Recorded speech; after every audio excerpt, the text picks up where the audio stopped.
Greetings, everybody. I'm Jeremiah. That's him. She's Vania. That's me. Welcome to another episode of the Beard and Curls podcast, where culture and creativity meets consciousness. And if you're new here, consider subscribing to our YouTube channel or follow us on your favorite platform for the latest, most exciting conversations anywhere. You ready? I'm ready. Cue that intro.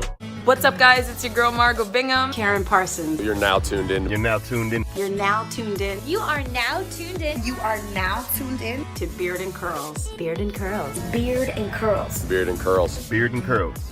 Keep it locked. Hey, BNC family. Thank you for joining us for another episode of the Beard and Curls podcast. We are now into 2021. Happy New Year to all of you. Vania, how you feeling in the new year? Hi, I'm excited for this new year. I hope this year has a lot of good things. Okay, So hopefully some good things in store for Ms. Vania, and hopefully some good things in For store you. for me, for all of us. And so one of the ways that we wanted to really get into this new year is to really make it a good practice to practice self-care. And so today we're going to be doing a deep dive into the benefits of self-care, as well as some of the ways that you can practice self-care. So I hope that you guys will find this helpful. And so we're going to jump right into it. So we were able to get some good information through research that we were able to do from some of these articles on Psychology Today. And so right now, let me just kind of get into self-care in a nutshell. So why is it important to do self-care?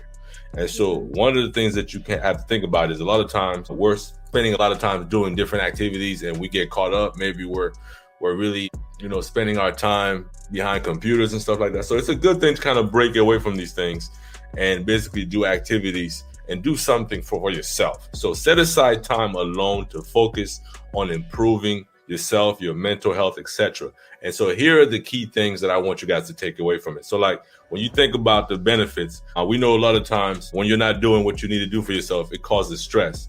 And so cortisol levels rise with stress. And it's important to take time out of your day to decompress and give your brain a break. So when you do that, you're able to return to work and family feeling refreshed and calm.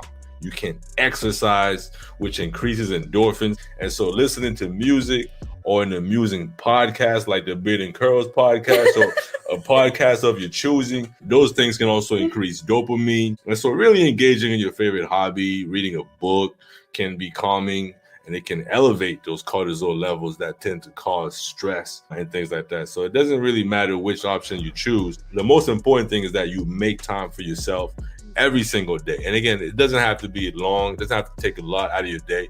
It could be something you do for just 15 minutes. And so it's really giving yourself that reward for everything that you've gone through, everything that you've had to do. It's one thing to have things that you have to do. It's another thing to have things that you want to do. Yeah, definitely. It's about prioritizing it and being intentional about it, because a lot of times self-care is seen as something that you do when you have time, until things really get complicated and you get super stressed out.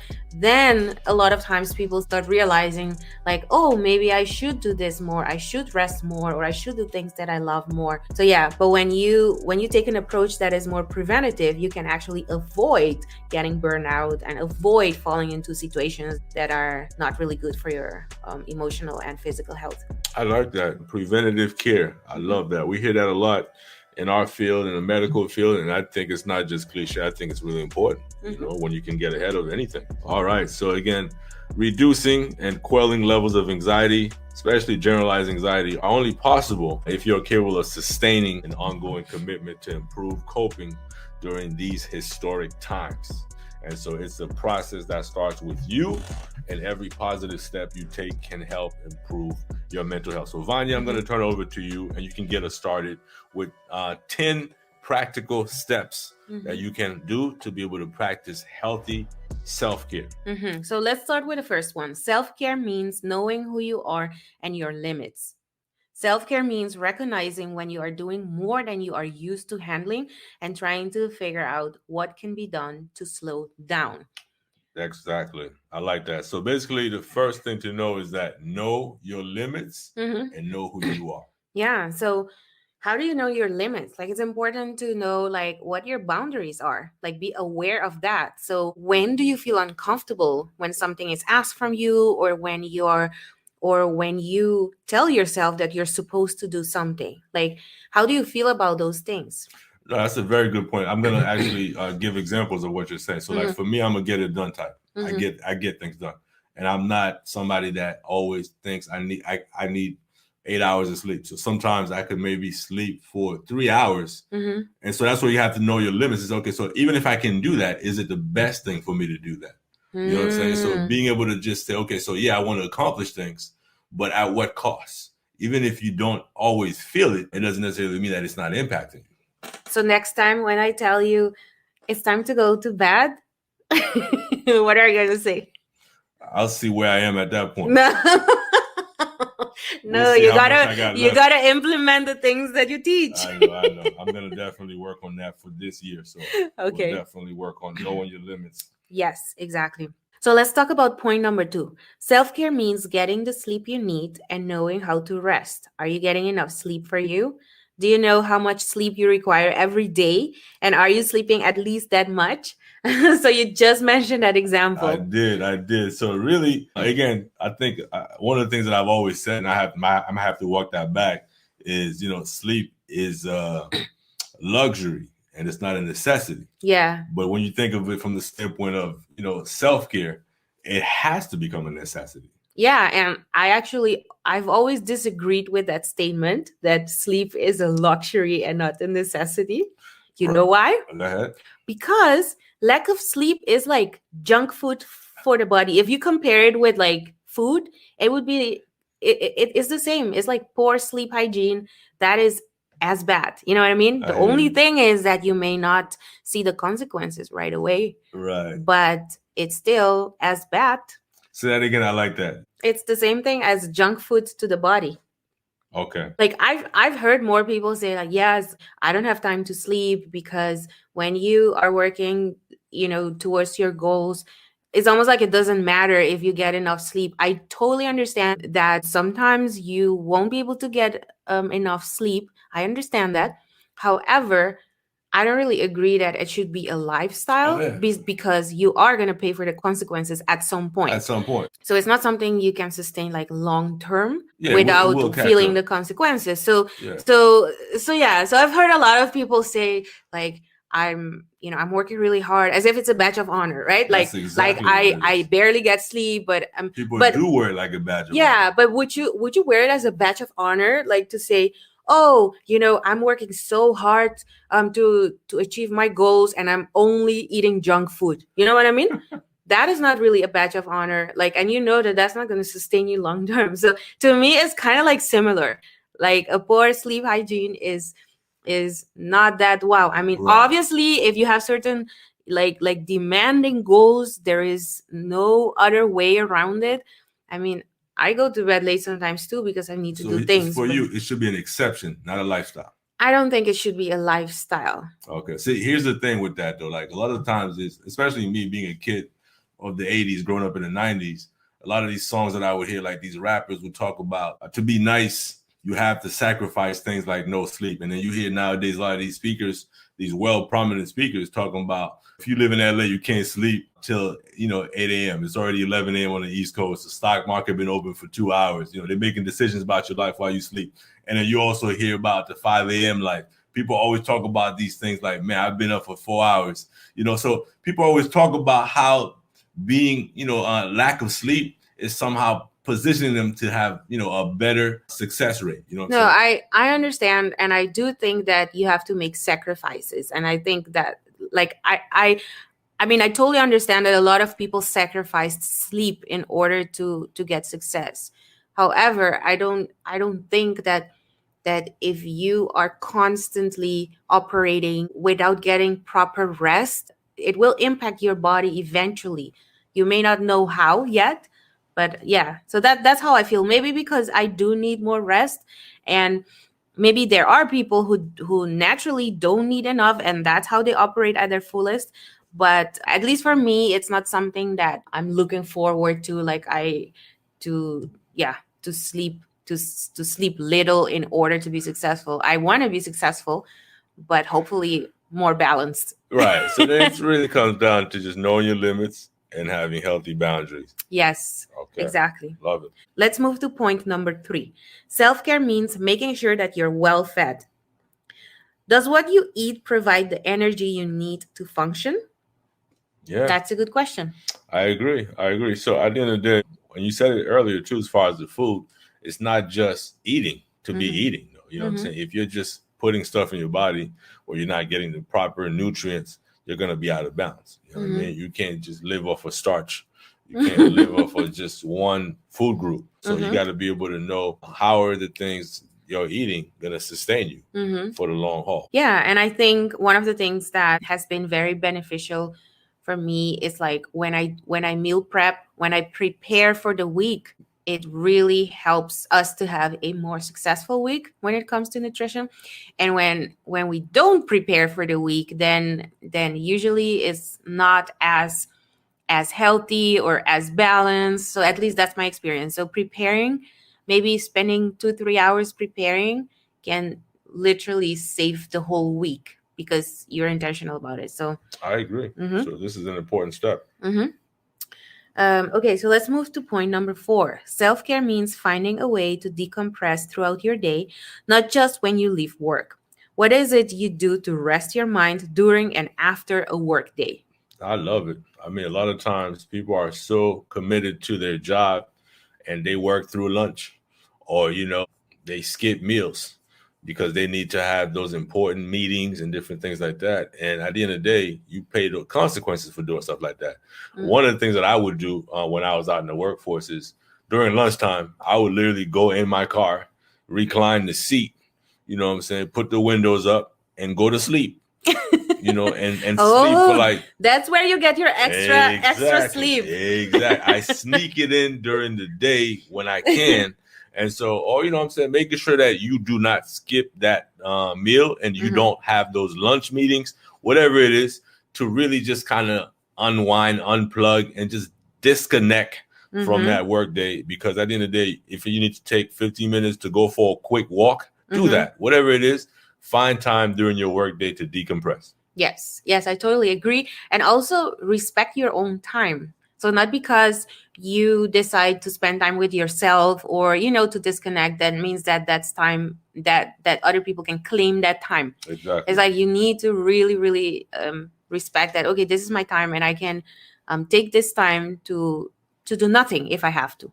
Exactly. Because that's important. Exactly. Because if you don't respect your time, then nobody's going to respect it. So I like that. So let's move to point 5. Self-care means giving some thoughts to changing a difficult work situation. We know best what we need and what we can deal with.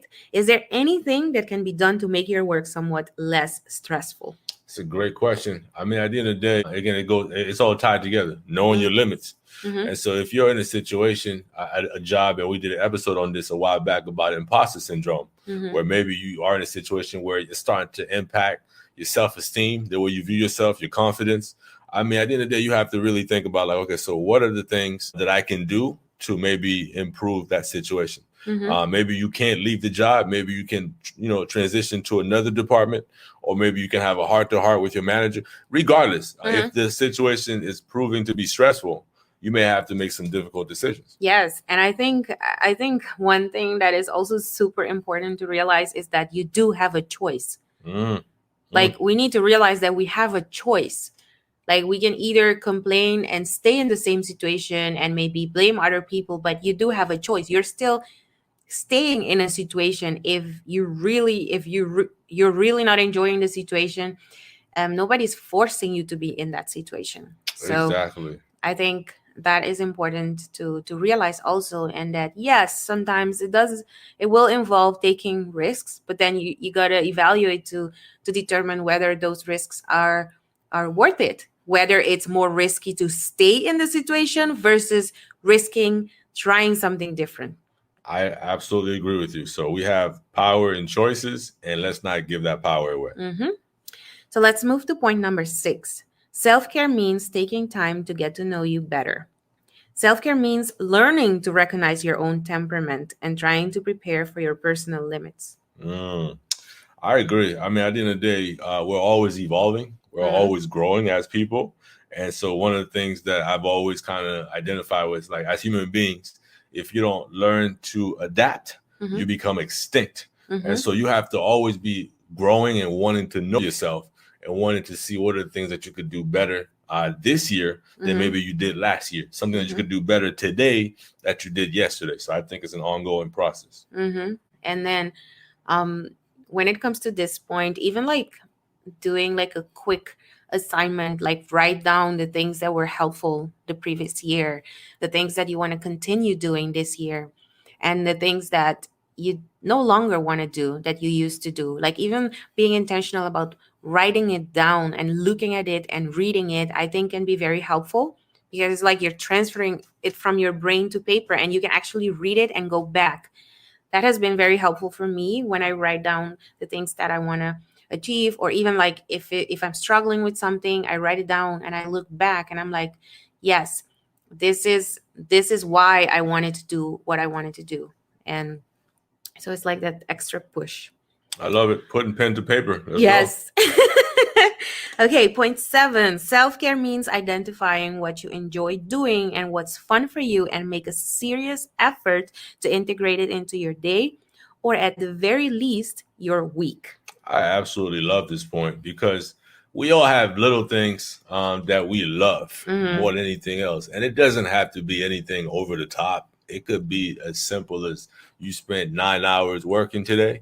You have like a little time at the end of the day, maybe an hour, just to binge on that YouTube or the Netflix or something. But whatever you need to really feel like, man, I feel alive right now. Because I always identify this point with just giving yourself that treat. It's like a reward for everything that you've had to undergo, to have to go through, to really be able to say, okay, I did the things that I had to do. Now I'm doing something that I want to do. And hopefully the thing that you had to do are also things that you wanted to do. I agree. But then you can do something that is completely, like, has completely no responsibility, no expectation. You don't need to think. So right. No, I get it. And when I say had to do, it's not even necessarily that I'm in agony or I'm in pain. But at the end of the day, you know, we have to work, we have to make a living. And I love what I take that back, because what I do doesn't even feel like work. Yeah. So that's why I wanted to like correct that, because I know you always say like it doesn't feel like work. It's not work, to be honest. You know, I get to talk to the coolest people on the planet. And so for me, that's not work. But when I do the YouTube and all of that, that's brain dead work. You know what I'm saying? So with my clients, I'm engaged, I'm invigorated. It's like a exchanging of the minds. But when I'm watching the YouTube, I don't have to think at all. Exactly. Exactly. So let's move to point number 8. Self-care means knowing how to decompress after a day's work. That might mean walking home from work to clear your head, driving in silence, or listening to music to help transition from work to home. Exactly. And so that this could is similar to the previous one. Maybe listening to the Beard and Curls podcast on your way home.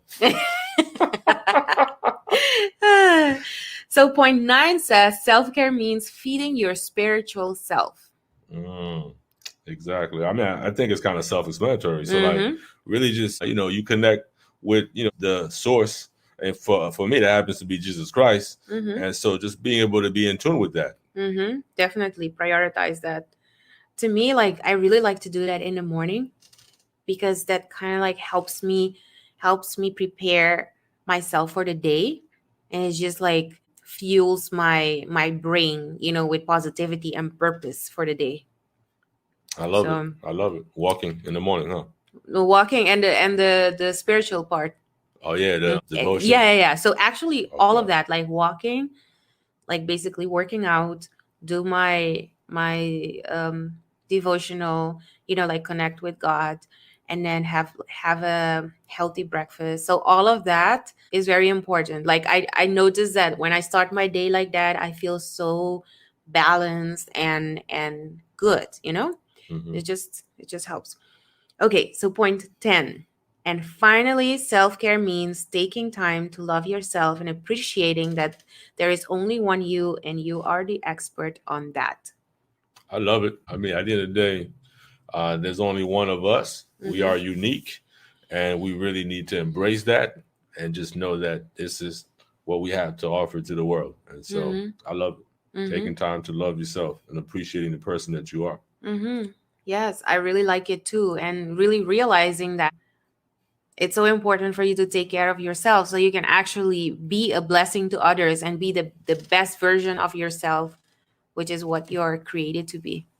Absolutely. All right. Well, I think that's it for the self-care tips. So hopefully you guys found this information helpful. We thank you guys again for continuing to be the best part of what we do. And we'll see you guys on the next one. Well, there you have it, folks. That's our show for today. Thanks again for tuning in. And as always, like it or not, Beard and Curls is the new his and hers.